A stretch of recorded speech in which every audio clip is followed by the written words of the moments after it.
7 अगस्त 2020 उपराज्यपाल मनोज सिन्हा जम्मू कश्मीर के उपराज्यपाल बने। मनोज सिन्हा उससे पहले 2019 से पहले के कालखंड में केंद्र में मंत्री थे और जिस समय वो केंद्र में मंत्री थे उस समय भी उनकी छवि करू की थी। यानी अगर आपको लगता है यह चीज संभव नहीं है, इस प्रोग्राम को वक्त पर मुकम्मल करना संभव नहीं है, तो आप मनोज सिन्हा से कहते, मनोज सिन्हा उसे वक्त पर संभव कराने में सफल हो जाते। लेकिन जब अगस्त के महीने में अचानक फेरबदल हुआ और गिरीश चंद्र मुर्मू को जम्मू कश्मीर के उपराज्यपाल के पद से हटाया गया और उन्हें कैग ऑफ इंडिया बनाया गया, comptroller and auditor general of India बनाया गया, उस समय अटकलें ये लग रही थी उससे पहले कि शायद किसी फौज के रिटायर्ड आदमी को जम्मू कश्मीर का उपराज्यपाल बना के भेजा जा सकता है, एक रिटायर्ड आईबी ऑफिसर को भेजा जा सकता है, एक पूर्व रॉ ऑफिसर को यहां भेजा जा सकता है। लेकिन ये सारी अटकलें अपनी जगह, बीजेपी ने एक सरप्राइज दिया और यूपी के दूसरे बड़े ताकतवर नेता को, मनोज सिन्हा को, जम्मू कश्मीर का राज्यपाल बनाकर भेज दिया। 2019 के चुनाव में उपराज्यपाल मनोज सिन्हा को एक झटका भी लगा। गाजीपुर के सबसे ताकतवर नेता गाजीपुर हार गए। गाजीपुर हारने के बाद किसी को नहीं, सबको यह लग रहा था कि शायद इनको राज्यसभा का सांसद बनाया जाएगा। यूपी की जीत के बाद सबको लगने लगा शायद ये यूपी के भावी मुख्यमंत्री होंगे और इनको लेकर कुछ हद तक ये भी अटकलें मीडिया में चली कि लगभग तय हो गया था कि मनोज सिन्हा उत्तर प्रदेश के नए मुख्यमंत्री होंगे।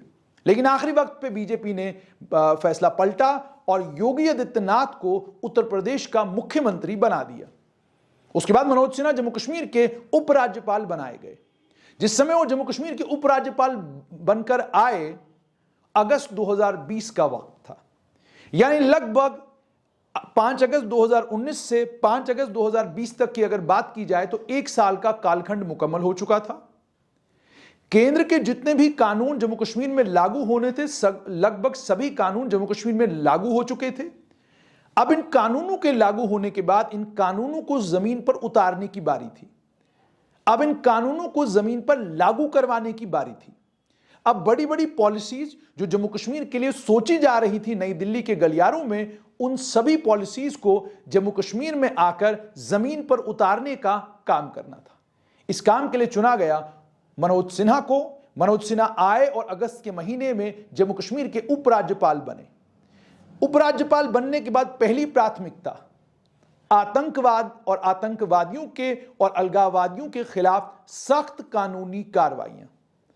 47 वो लोग जिनके ऊपर सरकार का आरोप है कि या तो ये अलगाववादियों के रिश्तेदार हैं, या ये आतंकवादी गतिविधियों में शामिल थे, या आतंकवादियों के समर्थक थे, या सरकारी मुलाजमत में रहकर अलगाववाद और आतंकवाद को समर्थन और संरक्षण देने का काम कर रहे थे, उन 47 सरकारी कर्मचारियों को बाहर का रास्ता दिखाया गया। फॉरेस्ट राइट्स का कानून जम्मू कश्मीर में लागू 5 अगस्त 2019 के बाद हो चुका था। उस कानून को जमीन पर उतारने का काम किया गया और एक समारोह में कुछ लोगों को फॉरेस्ट की जमीनों के हक भी बांटे गए। हालांकि अभी भी बहुत बड़े पैमाने पर फॉरेस्ट राइट्स को लेकर काम करने की जरूरत है और बहुत सारा काम अभी भी बाकी है। उसके बाद आई ई गवर्नेंस की बारी। ई गवर्नेंस पर भी लेफ्टिनेंट गवर्नर मनोज सिन्हा लग गए और ई गवर्नेंस का नतीजा यह निकला कि जो हर साल दरबार मुंह जम्मू कश्मीर में हुआ करता था, वो दरबार मुंह बंद कर दिया गया। हालांकि उस दरबार मुंह के बंद होने के बाद जम्मू के कारोबारियों ने भी उसका विरोध किया, कश्मीर में भी लोगों ने इस पर शोर जरूर किया। जम्मू के कारोबारी आज भी कहते हैं कि दरबार मुंह के बंद होने के कारण जम्मू की अर्थव्यवस्था को नुकसान हुआ है, जम्मू की अर्थव्यवस्था को जबरदस्त झटका लगा है। लेकिन जम्मू कश्मीर के खजाने का 300 करोड़ से ज्यादा इस दरबार मुंह पे खर्च होता था इसको बंद करने के लिए, और दोनों जगह पर सिविल सचिवालय साल हर साल काम करे इस चीज को सुनिश्चित करने के लिए ई गवर्नेंस पर जोर डाला गया और दरबार मुंह को बंद कर दिया गया। उसके बाद दूसरा बड़ा काम एक्साइज की पॉलिसी। जम्मू कश्मीर में जो एक्साइज की पॉलिसी थी, उस एक्साइज की पॉलिसी में कुछ सिलेक्टेड लोगों के पास शराब के कारोबार का सारा कामकाज था। 228 दुकानें थी जम्मू कश्मीर में। और यह भी सच्चाई है कि बहुत सारे कमजोर लोग भी इसमें थे जिनके पास दुकानें थी और एक शराब की दुकान से उनका घर चलता था, उनका कारोबार चलता था। लेकिन सरकार ने तय किया कि हमें अब इसे ई मोड पर लेकर जाना है और इसका भी ई ऑक्शन होगा और पॉलिसी जो नई बनेगी उस नई पॉलिसी में नए कानून, नए ज़ाब्ते होंगे। शराब की दुकानें और खोली जाएंगी ताकि एक्साइज का रेवेन्यू बढ़े। इसको लेकर फैसला लेना था और एक्साइज पॉलिसी को भी जमीन पर उतारने का काम करना था। 2020-21 के कालखंड में नई एक्साइज की पॉलिसी आई, जमीन पर उतारी गई और अब तीसरा साल है ई ऑक्शन का। और पहले 2 साल भी यह सिलसिला स्मूथली चला और अब तीसरे साल में भी यह सिलसिला स्मूथली चल रहा है। हालांकि जिन लोगों को शराब के इस कारोबार में अब दुकानें मिल रही हैं ई ऑक्शन के जरिए, उनका कहना है ये कि जो मैक्सिमम गारंटीड प्राइस, जो मैक्सिमम गारंटीड वैल्यू हमें देना पड़ता है एक्साइज डिपार्टमेंट को, उसके चलते हमें इन दुकानों पर नुकसान हो रहा है। लेकिन अपनी नाक बचाने के लिए और चूंकि हम बड़े लंबे वक्त से इस कारोबार में हैं, इसलिए इस कारोबार से बाहर निकल नहीं सकते हैं, इसीलिए हम दुकान खरीदते हैं, वरना हमें तो इसमें नुकसान हो रहा है। मगर सरकार की ट्रेजरी को अच्छा खासा एक्साइज का रेवेन्यू मिल रहा है। और आपको यह भी बता दूं मैं कि 77 के करीब करीब दुकानें जो हैं इस पिछले 3 साल के कालखंड में खुली हैं और इन 77 दुकानों में से 10 दुकानें कश्मीर संभाग में खुली हैं। और आपको जानकर हैरानी होगी कि बारामुल्ला, पहलगाम, गुलमर्ग, इन जगहों पर भी शराब की दुकानें अवेलेबल हैं। और इसके अलावा अलग अलग जगहों पर प्राइवेटली भी अब आपको शराब मिलती है। हालांकि इस कारोबार को लेकर लोगों का, आम जनता का और मेरा और हम सबका यह मानना है कि जैसे इस पर प्रतिबंध गुजरात में लगा हुआ है, अन्य कई और राज्यों में लगा है, जम्मू कश्मीर में भी लगना चाहिए प्रतिबंध। लेकिन एक्साइज का रेवेन्यू जम्मू कश्मीर का एक बड़ा रेवेन्यू है, उस रेवेन्यू के चलते अब 77 नई दुकानें खुल रही हैं और कोई शोर, कोई हंगामा उसके ऊपर भी नहीं है। उसके बाद तीसरी बड़ी चीज, तीसरा बड़ा बदलाव, वो बड़ा बदलाव था पब्लिक सेक्टर अंडरटेकिंग्स को लेकर। पब्लिक सेक्टर अंडरटेकिंग्स को लेकर बार बार सिफारिशें आ रही थी कि इन पब्लिक सेक्टर अंडरटेकिंग्स में करोड़ों का घाटा हो रहा है, सरकार को नुकसान होता है, इनमें सिवाय नौकरियां बांटने के और कोई काम किया नहीं गया है और इनसे सरकार का बहुत ज्यादा नुकसान होता है। इस नुकसान से बचने के लिए इनको बंद कर दिया जाए। पब्लिक सेक्टर अंडरटेकिंग्स को भी वाइंड अप करने का काम, आहिस्ता आहिस्ता वाइंड अप करने का काम जम्मू कश्मीर की सरकार ने शुरू किया है और एक के बाद एक पब्लिक सेक्टर अंडरटेकिंग्स भी बंद की जा रही हैं। और यह सिफारिश आज की नहीं है, यह सिफारिश आज से लगभग 10 साल पहले की है। बार बार जम्मू कश्मीर की सरकार को भी कहा जाता था कि अगर आप एक पब्लिक सेक्टर अंडरटेकिंग को मुनाफे में नहीं ला सकते हैं तो इस पर ताला लगा दीजिए, इसको बंद कर दीजिए। उसके बाद एक और बड़ा भवंडर जम्मू कश्मीर में हुआ।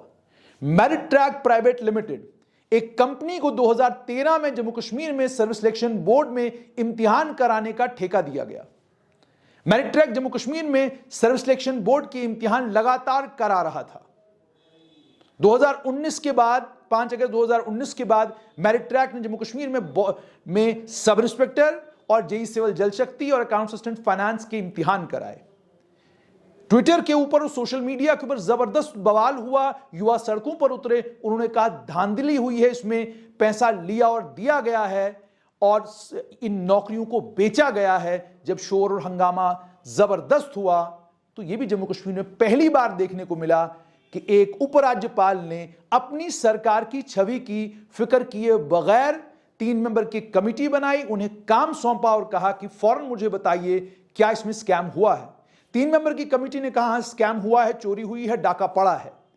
जब उन्होंने कहा डाका पड़ा है तो फौरन उन तीनों परीक्षाओं को रद्द किया गया, मामला सीबीआई के हवाले कर दिया गया और सीबीआई को कहा गया कितना भी बड़ा और ताकतवर आदमी हो, कानूनी कार्रवाई उसके खिलाफ होनी चाहिए, किसी को बख्शा न जाए। जिन लोगों ने भी जम्मू कश्मीर के बच्चों की नौकरियों को बेचने और खरीदने का काम किया है वो बचने नहीं चाहिए।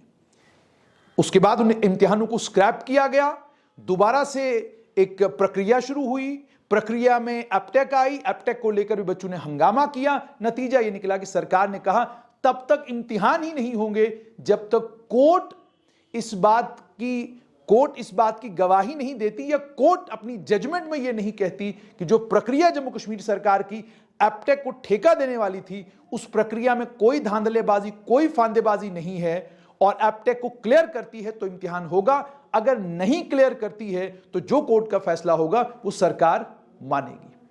उसके बाद थोड़ा सा और बढ़ते हैं आगे।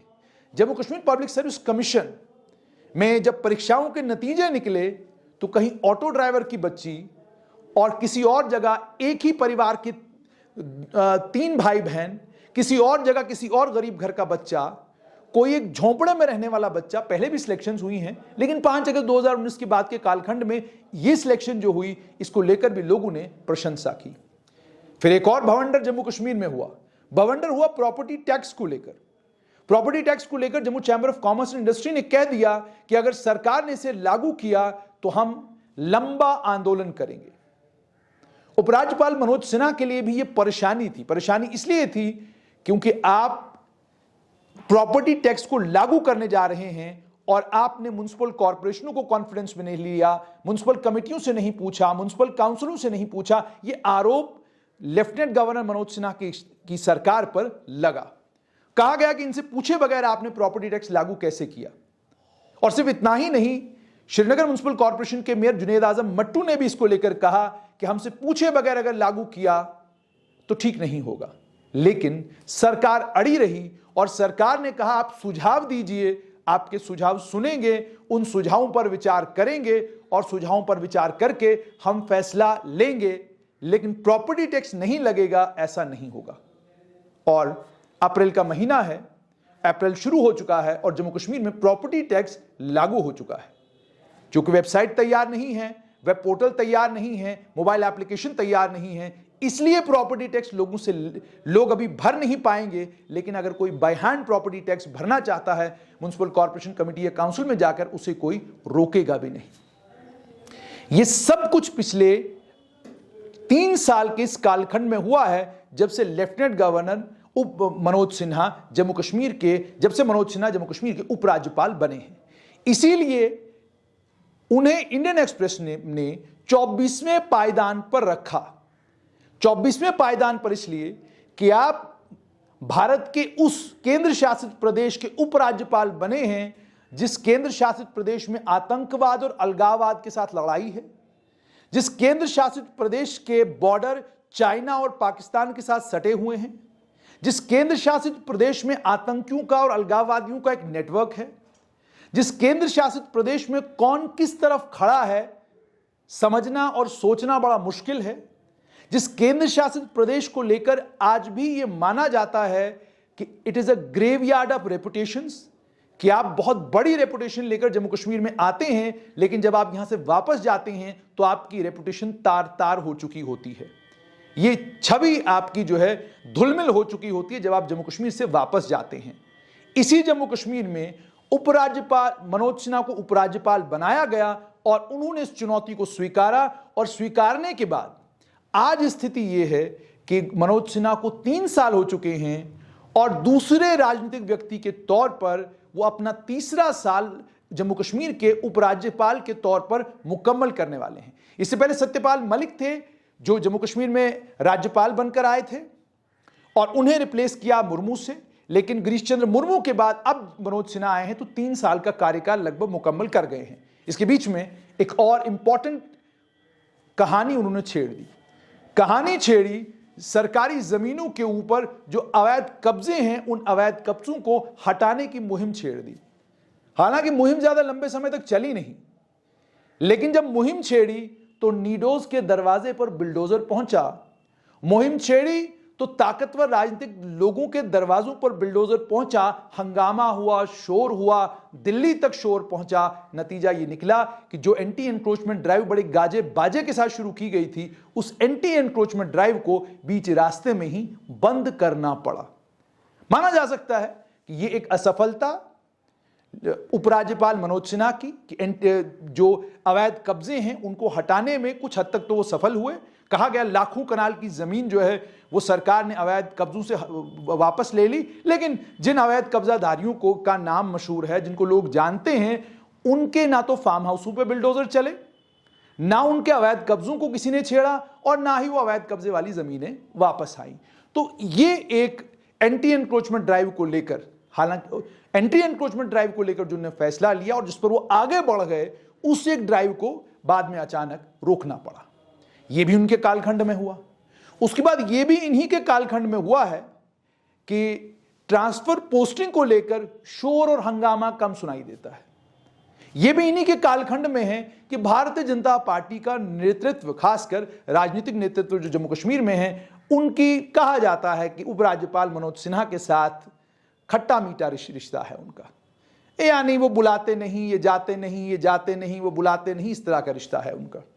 उसके बाद एक और लेवल पर जो है उपराज्यपाल मनोज सिन्हा और एक और बड़े नेता के बीच में तनातनी है, यह भी कहा जाता है। तो इस सारे भवंडर के बावजूद मनोज सिन्हा उपराज्यपाल के तौर पर जम्मू कश्मीर में बने हुए हैं। चुनाव कब होते हैं कोई पता नहीं। पूर्ण राज्य का दर्जा जम्मू कश्मीर को मिलेगा या नहीं मिलेगा, आने वाले कल में हो सकता है मनोज सिन्हा को बदला जाएगा कि नहीं बदला जाएगा, यह दिल्ली जानता। और दिल्ली क्या करने वाला है ना तो पत्रकारों को पता है, ना बड़े बड़े अखबारों के मालिकों को पता है। इसीलिए इंडियन एक्सप्रेस ने अपने अखबार में और अपने सर्वे में मनोज सिन्हा को 24वां ताकतवर आदमी देश का बताया है। इन कारणों से बताया है कि इतने मुश्किल केंद्र शासित प्रदेश के उपराज्यपाल बनने के बाद मनोज सिन्हा वो कुछ वहां पर कर गए जो कुछ लग रहा था कि अगर वो करेंगे तो भवंडर होगा।